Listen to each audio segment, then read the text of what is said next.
Assalamualaikum warahmatullahi wabarakatuh. நாங்கள் எங்களுடைய சேனலின் மூலமாக காந்தப்புலத்தின் தொடர் சென்று கொண்டிருக்கிறது. சுமார் 2 நாட்கள் அல்லது 3 நாட்களாக எங்களோட வீடியோ வெளியாக்கப்படவில்லை. இன்றைய வீடியோவில் 2006ஆம் ஆண்டு காந்தப்புல கேள்விகளை நாங்கள் பார்க்க உள்ளோம். 2006ஆம் ஆண்டு வந்த காந்தப்புல கேள்வி. அந்த கேள்வியை பார்த்தீங்கன்னா நீங்க நிலைமாற்றி பற்றி பின்வரும் கூற்றுகளை கருதுக. நிலைமாற்றி பற்றி பின்வரும் கூற்றுகளை கருதுக. நாங்கள் முன்னே தொடரல, ஆரம்ப தொடரில் நிலைமாற்றி சம்பந்தப்பட்டு நாங்களோட பேசிவிட்டோம். கூற்று மிகச்சிறந்த பாய இணைப்பை பெறுவதற்கு நிலைமாற்றி நகனி வழக்கமாக மெல்லிரும்பினால் செய்யப்பட்டிருக்கும். மிக சிறந்த பாய இணைப்பை பெறுவதற்கு இப்போ நாங்கள் 2 வகையான சுற்று காணப்படுகிறது. துணை சுற்று, முதன்மை சுற்று. இதற்குள் காணப்படுகிறது மெல்லிரும்பகம். இந்த மெல்லிரும்பகத்துல தொழில் என்னன்னா, காந்தப்புலத்தினுள் இருக்கும் போது மெல்லிரும்பு காந்தமாக மாறும், காந்தப்புலம் இல்லாமல் செல்கின்ற போது மெல்லிரும்பு காந்தத்தன்மை அற்று போகும். அந்த மெல்லிரும்பகம் அடராக்கப்பட்டதாக காணப்படும். அடராக்கப்பட்டதன் நோக்கம் சுழிப்பு ஓட்டத்தை குறைப்பதற்கு, சுழியல் ஓட்டத்தை குறைப்பதற்கு, சுழியல் ஓட்டத்தின் விளைவை குறைப்பதற்கு அடராக்கப்பட்ட மெல்லிரும்பகம் பயன்படும். ஆக மெல்லிரும்பகம் எதற்காக பயன்படுத்தப்படுகின்றால், மிகச்சிறந்த பாய இணைப்பை துணைச்சுருளுக்கு கொண்டு போய் சேர்ப்பதற்கு மெல்லிரும்பகம் பயன்படும். அதே கூற்று மிகச்சிறந்த பாய இணைப்பை பெறுவதற்கு நிலைமாற்றி நகனி வழக்கமாக மெல்லிரும்பினால் செய்யப்பட்டிருக்கும் என்றது சரியான கூற்று. பி கூற்று படிக்குறை நிலைமாற்றியின் துணைச்சுருளின் கம்பியின் விட்டம் வழக்கமாக முதன்மை சுருளின் கம்பியின் விட்டத்தில் பார்க்க பெரியது. இங்க எங்களோட துணைச்சுருள், முதன்மை சுருள். துணைச்சுருள வார கம்பி பொறுத்தமட்டில் விட்டம் அதிகமாக இருக்கும். படிக்குறை நிலைமாற்றி. படிக்குறை நிலைமாற்றி என்றால் எங்களுக்கு தெரியும். படிக்குறை நிலைமாற்றி என்றால் முதன்மை அழுத்தத்தை விட துணை அழுத்தம் குறைவாக இருக்கும். ஆனால் முதன்மை மின்னோட்டத்தை விட துணை மின்னோட்டம் அதிகமாக இருக்கும். மின்னோட்டம் அதிகமாக இருக்கின்ற காரணத்தினால் இங்கே ஜூலின் வெப்ப விரயம் ஏற்படும். ஆகவே அந்த மின்னோட்டம் அதிகமாக இருப்பதால் அந்த வெப்ப விரயத்தை குறைப்பதற்காக வேண்டி நாங்கள் அடுத்த கட்ட நகர்த்தோடும் தடையை எவ்வளவுக்கு குறைஞ்சிடுமோ அவ்வளவுக்கு குறைக்கணும். தடையை குறைக்கிறதுக்கு ஆர்சம் ரோ எல்லோவையே. அதன் அடிப்படையில் விட்டத்தை அதிகரிப்பதனால் தடை குறையும். தடை குறைவதனால் எங்களுக்கு வெப்ப விரயம் குறைக்கப்படும். படிக்குறை நிலைமாற்றியில் வெப்ப விரயத்தை குறைப்பதற்கு நாங்கள் பயன்படுத்துகிற உத்தியில் ஒன்று துணைச்சுருளின் கம்பியின் விட்டம் பெரிதாக இருக்க வேண்டும் என்ற விஷயம். ஆகவே பி கூற்றும் சரியான கூற்று. சி கூற்று நிலைமாற்றியில் கம்பியை சுற்றும் போது காவடி பூச்சி இல்லாத கம்பிகளை பயன்படுத்த வேண்டும். நீங்க பாத்தீங்கன்னா நிலைமாற்றியில் காணப்படுகின்ற அந்த காயில்ஸ், கம்பிகள் ஒன்றின் மேல் ஒன்றாக சுற்றப்பட்டிருக்கும். ஒன்றன் மேல் ஒன்றாக ஒரு கம்பியை சுற்றினால் அதனோடு மின்னோட்டம் பாய்கின்ற போது குறிஞ்சுற்றாக்கப்படும்.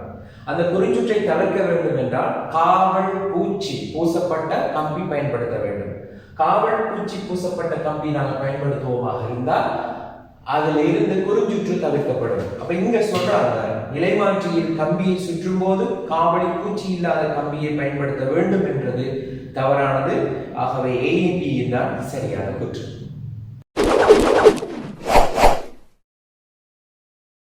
அடுத்த கேள்வி 2016ஆம் ஆண்டு 16வது கேள்வி.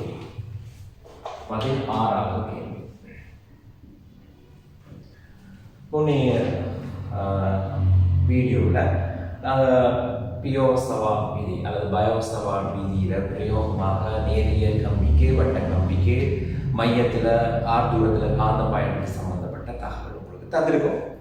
இப்போ நாங்கள் அதில் பிரயோகமாக இருக்கு மீண்டும் நாங்கள் சில ஞாபகப்படுத்த முடிவில் நீளமான நேரிய கடத்தியிலிருந்து ஆர் தூரத்தில் காந்த பாய அடர்த்தி μ0 I × 2πr ஆகவும் அதே முடிவிலி நீளமான கடத்தி மின்னோட்டம் செல்கின்ற போது யாரும் ஒரு அங்கத்திலிருந்து காந்தப்பாய் அடர்த்தி மியூனோட் ஐங்கில் 4πr ஆகவும் ஒரு வட்டக்கடத்தியினோடு ஐ மின்னோட்டம் ஆகின்ற போது அதன் மத்தியில் காந்தப்பாய் அடர்த்தி மியூனோட் ஐங்கில் 2r ஆகவும் காணப்படும். அதே வட்டக்கடத்தி நிறைய எண் தடங்கள் காணப்படுமாக இருந்தால் காந்தப்பாய் அடர்த்தி மியூனோட் ஐ தர எண்ணுகிற 2r ஆகவும் காணப்படும். அரைவட்டமாக இருந்தால் அதுக்கு ஏற்ற மாதிரி, காவட்டமாக இருந்தால் அதுக்கு ஏற்ற மாதிரி. ரைட், இதுல நாங்க கவனிக்க வேண்டிய விஷயம் என்னவென்றா அதுல திசை காந்தப்பாய் அடர்த்தி காவிக்கணும். திசை அறிகிறதுக்கு மேக்ஸ்வெல் வலக்கை தக்கை திருத்தியை பயன்படுத்துவோம். இந்த வலது கை பெருவிரல் மின்னோட்ட திசையாக இருக்கும்போது ஏனைய 4 விரல்களும் காந்தப்புலத்தின் திசையை இருக்கும். இப்ப நாம பார்க்கும்போது இந்த இடத்துல பெருவிரல் மின்னோட்ட திசையில் இருக்கு. இந்த காந்த அமைப்பு பார்க்க வெளிநோக்கி வருகிறது. இது வெளிநோக்கி, ஆகவே இங்கே உள்நோக்கி இருக்கிறது. இங்கல பக்கம் வெளிநோக்கி என்றால் இங்கல பக்கம் உள்நோக்கியா இருக்கும். அதே போல் தான் இங்கேயும். அதே போல் நேரிய வட்டக்கடத்தி எடுத்துக்கிட்டீங்கன்னா தொடரி வழி மின்னோட்டத்தை வைக்கும் போது உட்பகுதியில் காந்தப்பாய் அடர்த்தி வெளிநோக்கி இருக்கிறது, வெளியே உள்நோக்கி இருக்கும். ஆனா எங்களுக்கான சமன்பாடு மையத்துக்குரிய சமன்பாடு தான். இப்பொழுது நாங்கள் எங்களுக்குரிய கேள்விக்கு வருவோம்.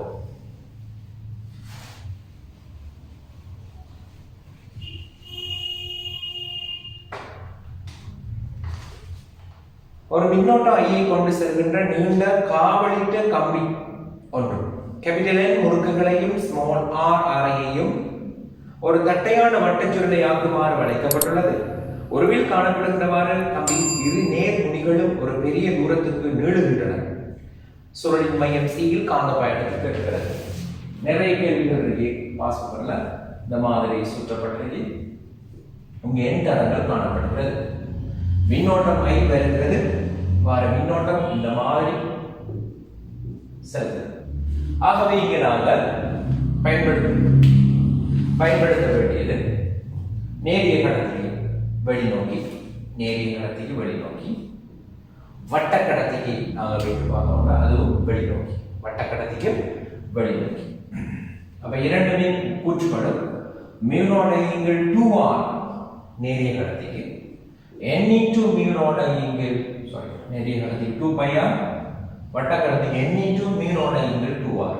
இதன் அடிப்படையில் நாங்கள் மியூனோட் ஐங்கில் 2r பொதுவாக 1/π plus n ஆக விட வரும். எங்களுக்கான விடையை நாங்கள் தேர்வு செய்யலாம். மேக்ஸ்வெல் வலக்கை தக்கை திருகு விதியும் பயோசவார்ட் விதியும் பயன்படுத்தப்பட்ட கேள்வி. இப்படியான வினாக்கள் நிறைய வினாக்கள் கடந்த கால வினாக்களில் காணப்படுகிறது. அடுத்த கேள்வியாக 19வது கேள்வி. 19வது கேள்வி ஆரை கேபிட்டல் ஆரையும் நீளம் கேபிட்டல் எல்லையும் உடைய ஓர் உருளை வடிவ உபகோள் உருவில் காணப்படுகிறது. PQRS என்பன அதனை பற்றி ஒரு செவ்வக வடிவத்தில் சுற்றப்பட்ட கம்பியாகும். பாயாடர்த்தி B ஆக உள்ள புவிக்காந்த புலத்தின் திசை PQ வழியே இருக்கும் கடத்தி PQRS ஊடாக ஒரு மின்னோட்டமை பாய செய்யப்படுகிறது. உபகோள்ல தாக்குற தேரிய விசையும் முறுக்கவும் கேட்டிருக்காங்க. நாங்க இந்த இடத்துல அந்த தடம் PQRS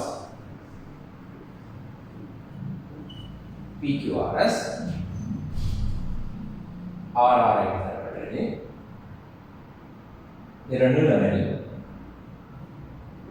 புலம் இவ்வாறு இருக்கிறது. இந்த மாதிரி புலம் இருக்கு. இதனால காட்டலாம், இப்படி காட்டலாம். PQRS இவ்வாறு புலம் நீளம் 2r கேப் மின்னோட்டம் இவ்வாறு ஸ்மால் எங்களுக்கான தியரி தெரியும். புலம் கொண்ட பிரதேசத்தில் மின்னோட்டம் காவும் கடத்தி காணப்படுமாக இருந்தால் அது விசை உருவாக்கப்படும். விசை B small I L நீளம். அதில் திசையை கண்டுபிடிக்கிறதுக்கு நாங்கள் பிளமின இடது கையை பயன்படுத்துவோம். இடது கை இடக்கையின் படி மீன் புலம் விசை விசை உள்நோக்கி விசை உள்நோக்கி விசை வெளிப்படுகிறது. இங்கே வெளிநோக்கி விசை வெளிப்படும் அதே விசை.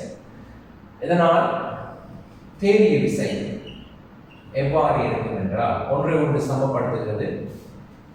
உள்நோக்கி ஒரு விசையும் வெளிநோக்கி ஒரு விசையும் வெளிப்படுகின்றமையினால் தேரிய விசை பூஜ்ஜியமாக்கப்படும். ஆனால் வெவ்வேறு தாக்கக்கோட்டில் வெளிப்படுகின்றமையினால் என்ற விசை வெவ்வேறு தாக்கக்கோட்டில் வெளிப்படுகின்றமையினால் 2r இடைப்படுகிறது. அங்கு முறுக்கம் ஏற்படும். முறுக்கம் என்பது இணை விசை திருப்பம் என்று சொல்லலாம். 2r f க்கு பதிலாக BIL 2r இங்கே நாங்கள் கொடுக்கிறோம் 2BILR இதுதான் முறுக்கமாக இருக்கும். தேரிய விசை பூஜ்ஜியம் காரணம் ஒன்றுக்கொண்டு எதிர் திசை. முறுக்கமானதுக்கு காரணம் வெவ்வேறு தாக்கக்கோடு சமூகனுடைய விசை என்பதால் முறுக்கம் பெறப்படுகிறது. ஆகவே பொருத்தமான விடையை நாங்கள் தேடி பிடிக்கும் போது எங்களுக்கு தேரிய விசை பூஜ்ஜியமாக வாரது 3வது விட 4வது விட 5வது விட தவிர என்ற முறுக்கம் பூஜ்ஜியம் சொல்லியிருக்காங்க. 3 அல்லது 4 அதில் மிக பொருத்தமானது 4வது விட. 28வது கேள்வி. உறவில் காணப்படுகின்றவாறு சுற்றானது தாளிக்குள் தாக்குகின்ற ஒரு சீரான காந்தப்புலத்தில் வைக்கப்பட்டுள்ளது. இக்காந்தப்புலம் 150 டெஸ்லா per second பருமனையில் குறையும் போது என்ன நடக்கும் என்றால் கலவின் வார மின்னோட்டம் I நடத்துகிறேன். அது இடஞ்சுழியாக மின்னோட்டம் செல்கிறது. புலம் உள்நோக்கி இருந்தால் வடமுனைவு அவரை நோக்கி இருக்கிறது. புலத்தின் பெருமதி குறையுது என்றால் வடமுனைவு அவரை விட்டு விலகி செல்கிறது. இதனால் அந்த தென்முனைவு உருவாக்கப்படும். தென்முனைவு காரணமாக வார மின்னோட்டம் I0 தூண்டல் மின்னோட்டம் வடஞ்சுழியாக இருப்பது. இதனோடு ஓடுறது இடஞ்சுழி, அதனோடு வாரது வடஞ்சுழி. இதன் காரணமாக தேரிய மின்னியக்கு விசை குறைவது. அந்த போல பின் மின்னியக்கு விசை என்றது போல் இங்கே கிட்டக்கிடக்கு அம்பியர் மானின் வாசிப்பு கிடைக்கிறது. அம்பியர் மானின் வாசிப்பு I Saman E minus E0 Qila. E என்பது 5, E0 என்பது தூண்டப்பட்ட மின்னியக்கு விசை, பின் மின்னியக்கு விசை என்று சொல்லலாம். அதனால் கொடுக்கலாம் NA dBOD கீழ் கேபிட்டலார் 10 5 மைனஸ் சுற்றுகள் ரெண்டிங் உண்டு பெரப்பு தசம் 1 தர தசம் 1 காந்தபாய குறை 150 10 இதன்படி 5 மைனஸ் 1.5 ஆகவே 0.35 ஆம்பியர் மின்னோட்டம் வரும். மின்னீடு விசை தூண்டப்படாத போது எங்களுக்கு உண்மையில் I வந்து 5.10 ஆம்பியர் தான் வரும். இது கீசமன் நோட் காலம் செல்ல பெருமதி 0.35 ஆம்பியராக மாறப்போகுது. காரணம் செகண்ட் 150 டெஸ்லா குறைகின்ற காரணத்தினால்.